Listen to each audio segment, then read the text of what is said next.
She was between the devil and the deep sea. One side there was her father who was not keeping well, and one side was her husband who totally cheated her. I have also tried to attempt suicide 3 times. They just threw me. That was the toughest decision of my life. So guys, एक सवाल पूछना चाहती हूँ आप सब लोगों से यहाँ पे. मुझे ये बताओ, प्यार क्या होता है? What is love? प्यार दोस्ती होती है. Love is friendship. हमें तो यही बताया गया था ना मूवीज में, और जो भी हम देखे हैं आज तक, हमें यही बताया गया था कि प्यार दोस्ती है. Love is like a fantasy world where everything is just like a fairy tale. Correct. But कभी किसी ने ये क्यों नहीं कहा कि किसी से भी उतना प्यार मत करना कि तुम अपने आप से प्यार करना छोड़ दो? कभी किसी ने ये क्यों नहीं कहा कि प्यार में कॉम्प्रोमाइजेस, सैक्रिफाइसेस और कितने एडजस्टमेंट्स होते हैं? किसी ने हमें ये क्यों नहीं कहा कि शादी के बाद हमें पहले अपने हस्बैंड की फैमिली को इंपॉर्टेंस देना पड़ता है और अपने खुद के फैमिली को, जिसके साथ हम इतने साल रहे हैं, उनको हमें नंबर 2 पे डालना पड़ता है. प्यार में लोग शादी करते हैं, मानती हूं, प्रपोज करते हैं, शादी हो जाता है, एकदम एक ड्रीमी वेडिंग जैसे आप प्लान करते हो वैसा हो जाता है. बट उसके बाद क्या? आपने कभी सोचा है कि आपको कैसी लाइफ चाहिए थी? अक्सर हम लड़कियां ना भूल जाते हैं कि हमें कैसी लाइफ चाहिए. मेरी तरह. क्यों? क्योंकि इतने प्यार में पागल हो जाते हैं हम लोग कि हम लोग यही नहीं सोचते कि हम अपने सेल्फ रिस्पेक्ट को ही नीचे गिरा रहे हैं. And if that's love, if putting down your self-respect is love, then that's not love. That's the most toxic relationship that you can be in. Hi guys. So my name is Vrinda Gupta. I'm a public speaker, a soft skill trainer, and also an event planner. I'm here today to tell you a story of a girl. Of a girl who was such an introvert, who was so reserved, who wouldn't talk to anyone in school. But what really changed or transformed her? From a girl who just wanted to study, pass out with a great percentage, who thought there's nothing more to life than academics, she stepped into her college life. That was the first experience she got being in a co-education, because she was from a convent school. So what changed her situation? Life puts you in different situations where nothing can go as you planned. It's destiny that takes you forward. So then she realized why communication, why networking is important. Why should we socialize? To make friends. Only then she realized what friendship really means. And that was something very close to her heart. But what happened one day? She fell in love. And that's when her life changed completely. Drastically, her life was completely transformed. She did not see that a storm was awaiting her. And then what happened? She got married. That was like a dreamy fairy tale wedding, just like all the girls in their life would imagine their wedding to be. But you know the funniest part? Her own father, her own sister, her own grandmother could not make it to the wedding. Because he was in such a serious condition, he could not travel. But still, for his daughter's happiness, he stepped aside and he said that, you need to go and do your wedding well and come back. She expected the least that she would get support from her in-laws or from her husband saying that let's not do this marriage right now because my father-in-law is not keeping well. But that did not happen. And she still did not think about it, and she went ahead, she got married. She came back, she couldn't meet her dad for a week because he was isolated.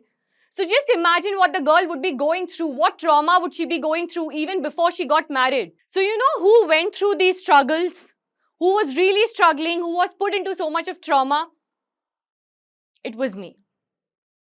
Yes. Let me tell you, the next day that I got married, I felt like a total strange person. I felt like an alien in somebody's house. I felt so cheated. I felt rejected. I felt as if this was not even meant for me and I've been fooled into this marriage. Everybody started behaving so indifferent to me. They all started treating me like a housemaid.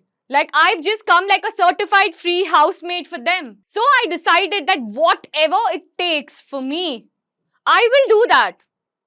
Because I did not want to leave him. The very idea of losing him was also so terrifying. I couldn't even visualize that even in my dreams. I would wake up every day and look forward to absolutely nothing. Until date, I think I get goosebumps thinking about those days, and I think I do not know how did I fight it out there. How did I really manage to do everything that I was doing? Because today, if anybody asks me to go back to that position, I really cannot. I would rather die. And from dying, what I can remember is I have also tried to attempt suicide 3 times in front of my in-laws. Technically in front of my husband. I tried spraying an air freshener into my mouth. I tried jumping out of the balcony. I tried having a Lysol liquid because that's all that I could see around me. I could not see any hope. And what happened? I just got a slap saying that this is not what you're supposed to do. Are you crazy? Without even understanding that, yes, I am becoming crazy because I'm getting into depression.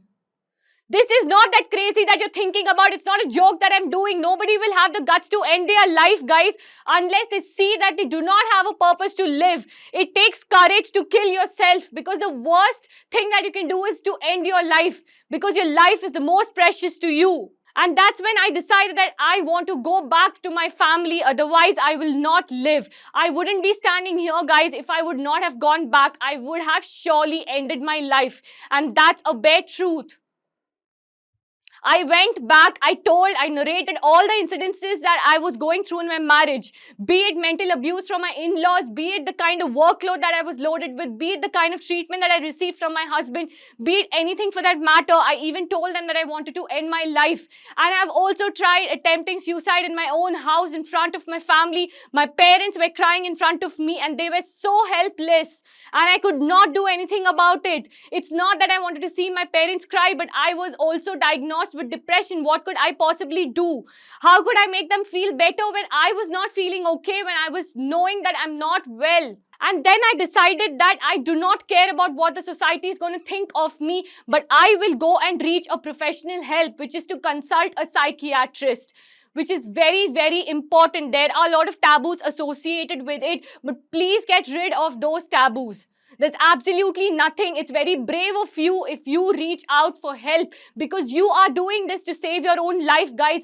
Do not think about what the society is going to say. The society will only cry for 2 days or 1 day after you die.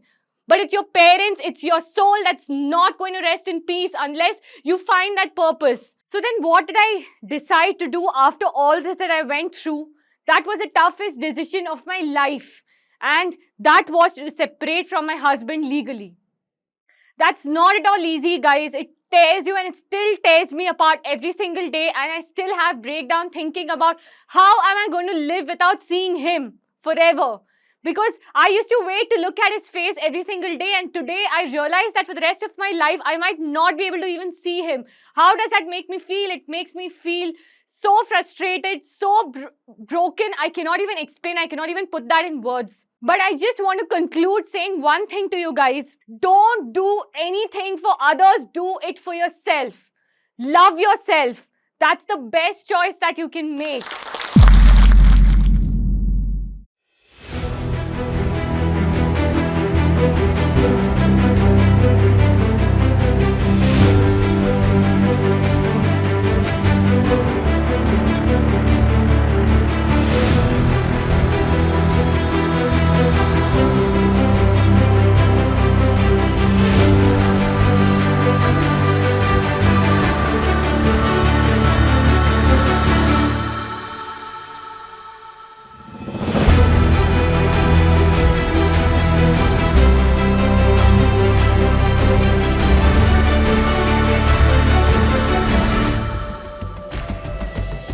படும்போது அந்த இடத்துல நமக்கு ஒரு வெறி. That fear of the unknown is the strongest at this point. ఎన్నో కష్టాలు మరెన్నో కన్నీళ్ళు తినటానికి కూడా భోజనం లేని సందర్భాలు এখানে পৌঁছতে চাইছি সেটার জন্য যে পথটা দিয়ে হাঁটছি সেটাকে কি आदौ स्ट्रगल बोला चले? मी अशी कंटाळून जाणाऱ्यातली नव्हते. एक बार मैंने डिसाइड कर ली तो मैं अपनी भी नहीं सुनती. ಜೀವನದ ಸಿಚುವೇಶನ್ ಅಲ್ಲಿ ಏನೇನು ಕ್ವಶನ್ಸ್ ಬರುತ್ತೋ ನನ್ನ ಜೀವನದ ಕತೆ ಮೂಲಕ ਆਨਸਰ ਮਾੜਨ ಅಂತ ਇਹਦੇ ਚੈਨਲ ਦੇ ਉੱਪਰ ਇਹੋ ਜਿਹੇ ਇਨਸਾਨਾਂ ਨੇ ਆਉਣਾ ਜਿਹੜੇ ਜ਼ੀਰੋ ਤੋਂ ਚੱਲ ਕੇ ਆਪਦਾ ਉੱਪਰ ਤੱਕ ਪਹੁੰਚੇ.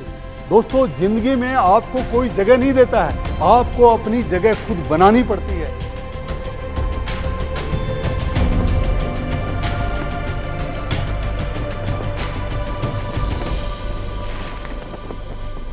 Most important thing is that Josh is coming. It is said that when you educate a woman, you educate an entire generation. नारी सशक्तिकरण पर ये पंक्तियां हमारे दिल को जोश और हिम्मत से भर देती हैं. ऐसी ही हिम्मत भरी कहानी अभी हमने सुनी जोश टॉक्स पर और हमें उससे काफ़ी प्रेरणा भी मिली.